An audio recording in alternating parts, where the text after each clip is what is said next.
এক বনে ছিল এক বাঘ। বাঘের ছিল একটি বাচ্চা। একদিন বাঘ একটি হরিণকে শিকার করার জন্য দৌড়াচ্ছিল। বাহ! হরিণটা খুব স্বাস্থ্যবান দেখছি। আজকে এই হরিণটাকে মজা করে খাবো। যাই, আমার ছানাকে ডেকে নিয়ে আসি। এই বলে বাঘ হরিণকে সেখানে রেখে তার ছানাকে ডাকতে যায়। অন্যদিকে হরিণের দুই ছানা সারা দিন তার মায়ের জন্য অপেক্ষা করতে করতে অবশেষে তারা তার মাকে খুঁজতে বেরিয়ে পড়ে।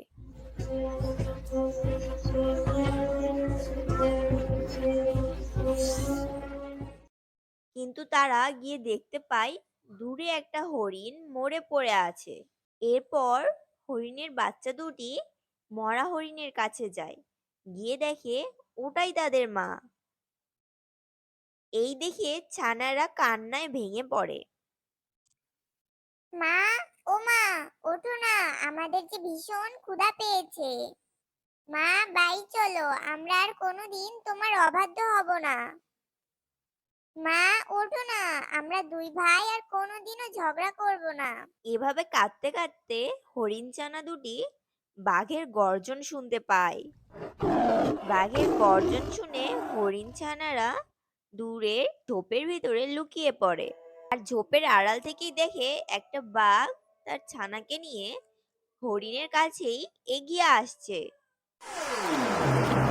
হরিণের কাছে এসে বাঘ তার ছানাকে বলল,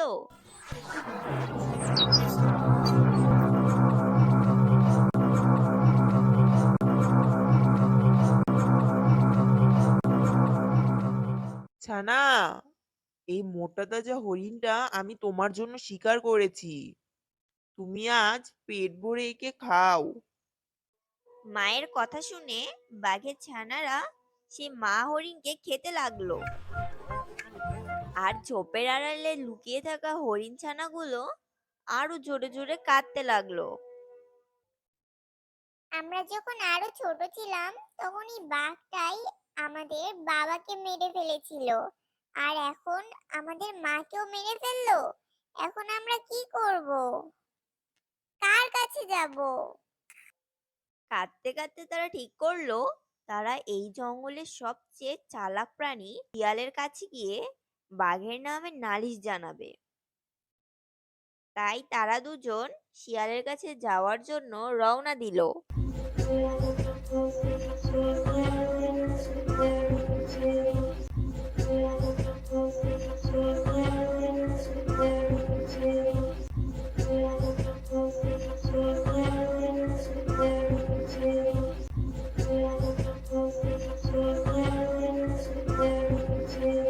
শিয়াল মামা, ও শিয়াল মামা, আমাদের ন্যায় বিচার পাইয়ে দাও। সে কি রে, তোদের আবার কি হলো? আমাদের বাবাকে যে দুষ্ট বাঘটা মেরে ফেলেছিল, সেই বাঘ আজকে আমাদের মাকেও মেরে ফেলেছে। ওই দুষ্ট বাঘের জন্য আমরা দুই ভাই এতিম হয়ে গেছি। তুমি এর একটা বিহিত করো শিয়াল মামা। দেখো ভাগ্নেরা, আমি হলাম বনের সামান্য একটা শিয়াল। আমি বনের রাজা বাঘের বিচার কিভাবে করব বলো তোমরা? কিন্তু ওই বাঘ মোটেও ঠিক কাজ করেনি। দাঁড়াও, আমাকে একটু ভাবতে দাও, দেখি কিছু ভেবে পাই কিনা। কিছুক্ষণ পর শিয়াল লাফিয়ে উঠে বলে, ওকে, ও পেয়েছি পেয়েছি, একটা উপায় পেয়েছি। কি পেলে শিয়াল মামা? দেখো ভাগ্নেরা, বাঘ তো অনেক শক্তিশালী। আমরা তো আর বাঘের শক্তির বরে পেরে উঠবো না, উল্টো বাঘই আমাদের মেরে দিবে।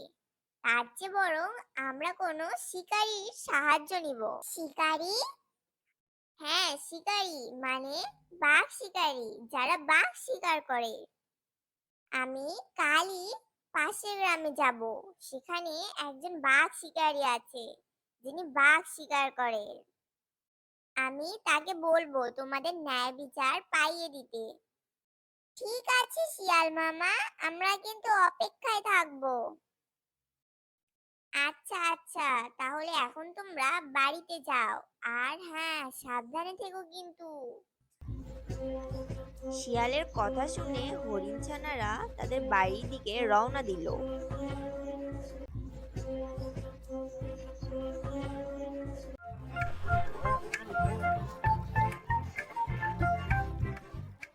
পরের দিন সকালে শিয়াল রওনা দিল সেই শিকারীর বাড়ির উদ্দেশ্যে।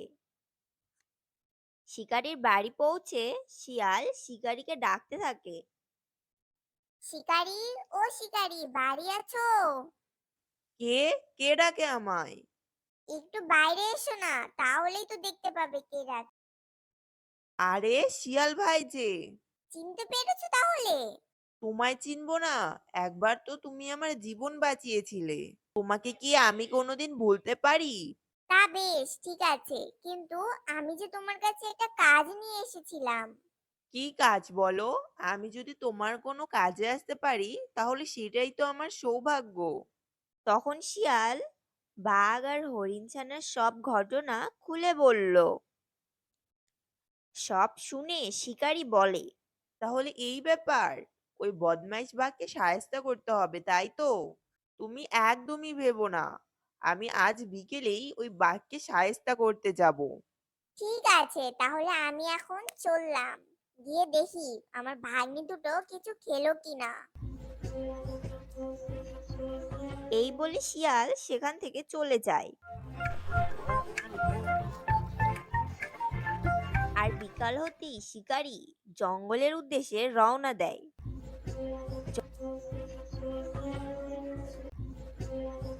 জঙ্গলে গিয়ে খুঁজতে খুঁজতে শিকারী দেখতে পায় একটা বাঘ গুহার সামনে বসে আছে। বাঘকে দেখেই শিকারী দূর থেকে গুলি মারে, আর সেটা গিয়ে বাঘের গায়ে লাগে। আর অমনি বাঘ জোরে চিৎকার দিয়ে ওঠে। আর তখন শিকারী গুলি নিয়ে বাঘের সামনে এসে দাঁড়ায়। দুষ্টু বাঘ, এই গুলি সোজা তোর বুকে গিয়ে বিঁধবে। আমার হাতেই তোর আজ মরণ হবে। আমাকে মেরো না, আমার ছোট একটা ছানা আছে। আমি মরে গেলে ওরা কিভাবে বেঁচে থাকবে বলো? ওরা তো না খেতে পেয়ে মারা যাবে। ছোট ছোট ছানা, হা হা হা। কয়দিন আগে যে তুই একটা হরিণকে মেরেছিলি, তারও তো ছোট ছোট ছানা ছিল। ওই ছানারা কিভাবে বাঁচবে একবারও ভেবেছিস তুই? তুমি আমাকে যে শাস্তি দিবে আমি তা মাথা পেতে নিব, কিন্তু আমার ছানাদের এতিম করে দিও না। বেশ, তোকে ছাড়তে পারি, তবে একটা শর্তে। যেই হরিণকে তুই মেরেছিস তার ছানাগুলোকে তোকে লালন পালন করতে হবে। তাদের যেন কোনো প্রাণী আক্রমণ করতে না পারে, সেটার দায়িত্ব তোকে নিতে হবে। আমি রাজি শিকারি ভাই, আমি ওদের কোনো কষ্ট হতে দিব না। তুই বা তোর ছানা যে ওদের খাবি না সেটা নিশ্চয়তা কে দিবে শুনি? আমি কথা দিচ্ছি আমরা কেউই হরিণ ছানা দুটোকে মারবো না, আর খাবোও না। আচ্ছা ঠিক আছে, পরে যদি তুই আমার কথা না শুনিস তাহলে আমার এই গুলি সোজা তোর বুকে গিয়ে বিঁধবে। একটু পর শিকারী শিয়ালকে সাক্ষী রেখে হরিণ ছানাদের বাঘের কাছে রেখে যায়।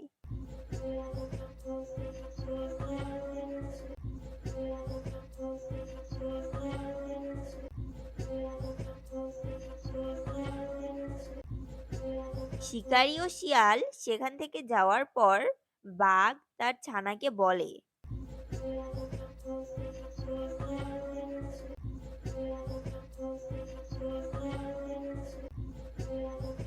দেখো বাচ্চা, আজ থেকে এই হরিণ ছানা দুটো তোমার বন্ধু। ওদেরকে কখনো আঘাত করবে না। যাও, এখন তোমরা একসাথে খেলা করো।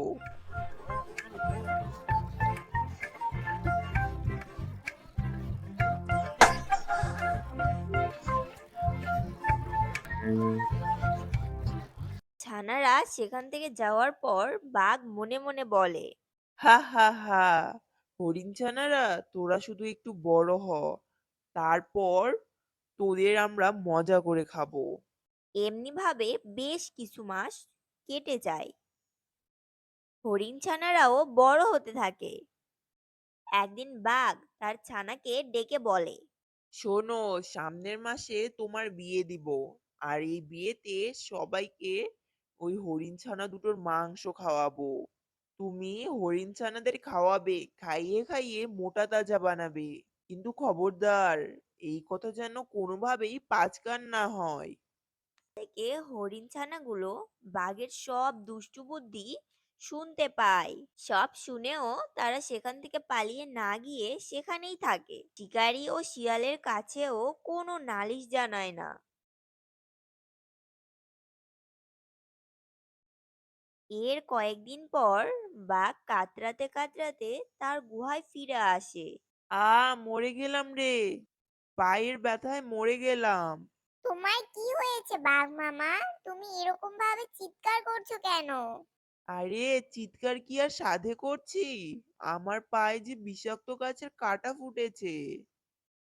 ব্যথায় আমার সারা শরীর কেমন জানি করছে। কোথায় দেখি দেখি? এ কি? এ তো দেখি সেই বিষাক্ত জংলি গাছের কাঁটা। এই কাঁটার আঘাতে মানুষও মরে যায়। এখন উপায়? আমি যদি মরে যাই তাহলে আমার ছানাদের কি হবে? তুমি একদমই চিন্তা করো না বাঘ মামা। আমি এক ধরনের ঔষধি গাছ চিনি। ওই গাছের পাতার রস চিবিয়ে তোমার ক্ষতস্থানে লাগিয়ে দিলেই তোমার ক্ষত ঠিক হয়ে যাবে আর বিষও কেটে যাবে। কোথায় পাবো সেই ঔষধ, আর কে এনে দিবে? আমি যাব বাঘ মামা। এই জঙ্গলের শেষ মাথায় সেই ঔষধি গাছ আছে। আমি আজই যাব তোমার জন্য সেই ঔষধি গাছের পাতা আনতে। এই বলে একটা হরিণ ছানা ঔষধি পাতা নিতে জঙ্গলের শেষ প্রান্তে চলে যায়। আর আরেকটা হরিণ ছানা বাঘের সেবা করার জন্য গুহাতেই থেকে যায়। এমনিভাবে দুদিন কেটে যায়।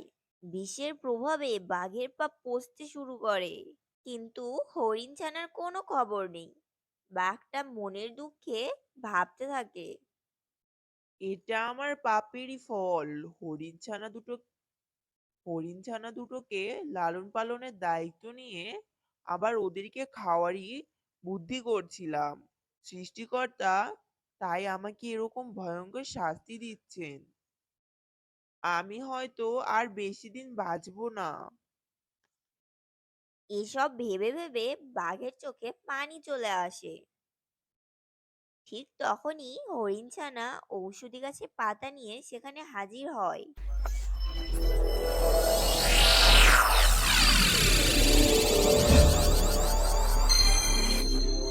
আমি এসে গেছি বাঘ মামা। এই দেখো ঔষধ। এটা লাগিয়ে দিলে তোমার ব্যথা এক্ষুনি সেরে যাবে। হরিণ ছানা দুটো বাঘের পায়ে ঔষধি গাছের পাতার রস লাগিয়ে দেয়। আর আস্তে আস্তে বাঘের পায়ের ক্ষতস্থান শুকাতে শুরু করে। এক সময় বাঘের পা সম্পূর্ণরূপে সুস্থ হয়ে যায়। এইদিকে বাঘের বড় ছানার বিয়েও এগিয়ে আসতে থাকে। বিয়ের খবর সারা জঙ্গলে ছড়িয়ে পড়তে থাকে। শিকারী ও শিয়াল কিভাবে যেন জানতে পেরে যায় বাঘের ছানার বিয়েতে হরিণ ছানা দুটোর মাংস খাওয়ানো হবে। তাই গুলি নিয়ে শিকারী আর শিয়াল চলল বাঘের গুহার দিকে। ওই বাঘ, আছিস নাকি? বেরিয়ে আয়। এ কি শিকারি ভাই, তুমি হঠাৎ করে আমার এখানে এলে যে? আমি আর আসবো না ভেবেছিস? শুনলাম তোর ছেলের নাকি বিয়ে। হ্যাঁ, আর দুদিন পরেই আমার ছানার বিয়ে। আমরা খবর পেয়েছি তুই তোর ছেলের বিয়েতে হরিণ ছানা দুটোর মাংস খাওয়াবি বলে ঠিক করেছিস। আজ আমার হাত থেকে তোকে কেউই বাঁচাতে পারবে না। আমাকে মারতে চাইলে মেরে ফেলো শিকারি ভাই, কিন্তু তার আগে আমার একটা কথা শোনো। তোর আর কোনো কথাই আমি শুনবো না, বিশ্বাসঘাতক কোথাকার। ঠিক তখন হরিণছানা দুটো এসে শিকারীকে থামায়। বাঘ মামাকে মেরো না শিকারি মামা। কি বলছো তোমরা?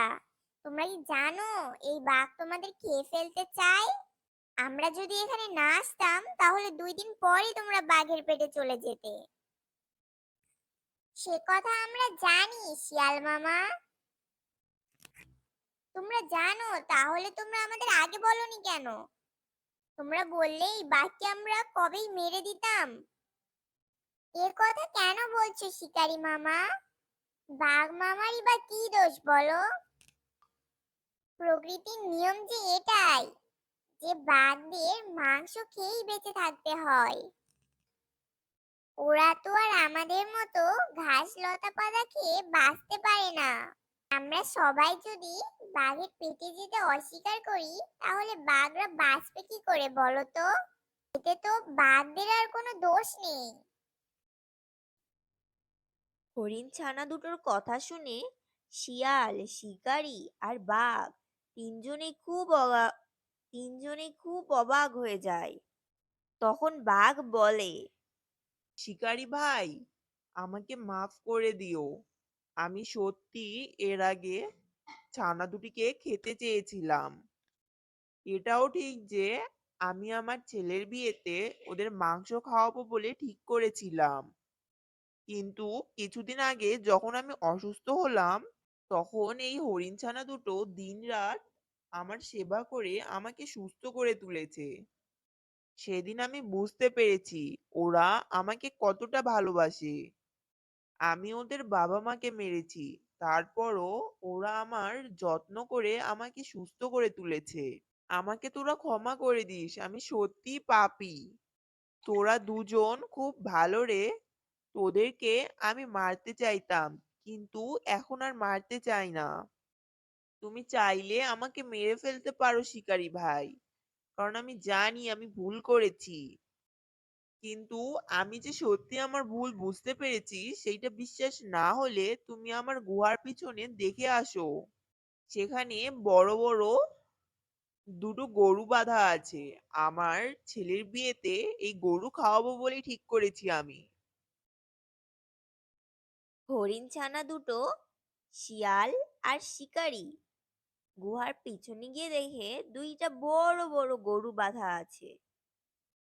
হরিণছানা দুটো বুঝতে পারে বাঘ সত্যি সত্যি তাদের দুইজনকে মনে মনে ভালোবাসতে শুরু করছে।